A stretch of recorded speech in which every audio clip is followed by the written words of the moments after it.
I think we're finally at that point. The time is ripe for robotics.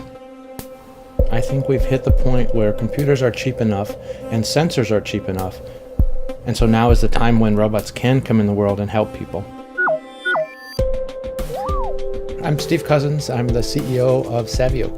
Savioke makes robots for the service industry. We make robots that can move around by themselves in human spaces and help people out.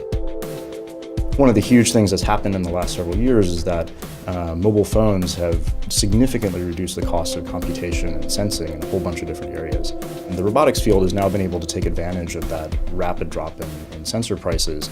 And so now that's enabling a world where robots can be aware of the presence of humans near them and exist safely in that environment. How can we put robots in the world? The way we do that is by finding something that the robots can do that's more valuable than it would cost us to put them out there. So first use case is really simple. You're staying at a hotel and you need a toothbrush or a shaving kit, or you're hungry and you call down to the front desk and you say, hello, can I have a toothbrush, for example? And the person at the front desk gets a toothbrush, puts it in the robot, types in the room number, and the robot goes off on its own to your room. And when it gets to your door, it calls your phone, you open the door, and when it sees the door open, so it opens its lid and you get out whatever it is that you were getting delivered. Robots are really complicated, and we're trying to bring them out into the world where they can interact with people. And what we want to make sure is that when people receive that delivery in a hotel, it's exactly what they expect, and moreover that they love interacting with our robot, because we want it to be a fun experience for them. Design is really the process of asking, what should those robots do and how should it do it?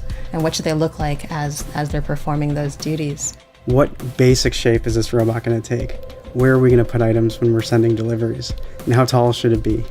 We actually went through about 6 different prototypes over the last 9 months. And each step of the way, with everything that we generated from one prototype to the next, or one storyboard to the next, or one sketch to the next, we were gaining more knowledge about what we think the best answer is.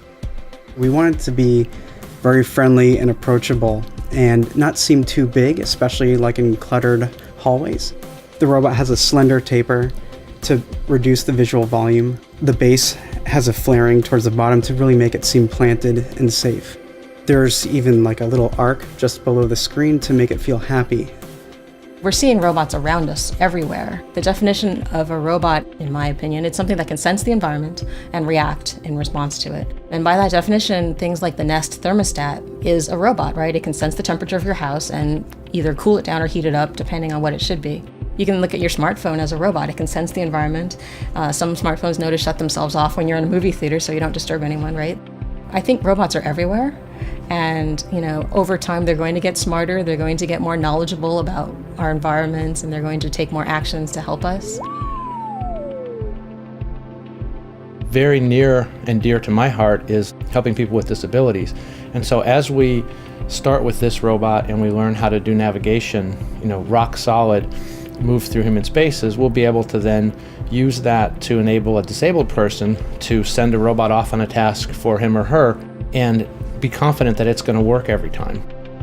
Success for us is putting robots out in the world, getting robots into the hospitality industry, and then getting robots into adjacent industries, and basically making an impact and continuing to create robots that can help people.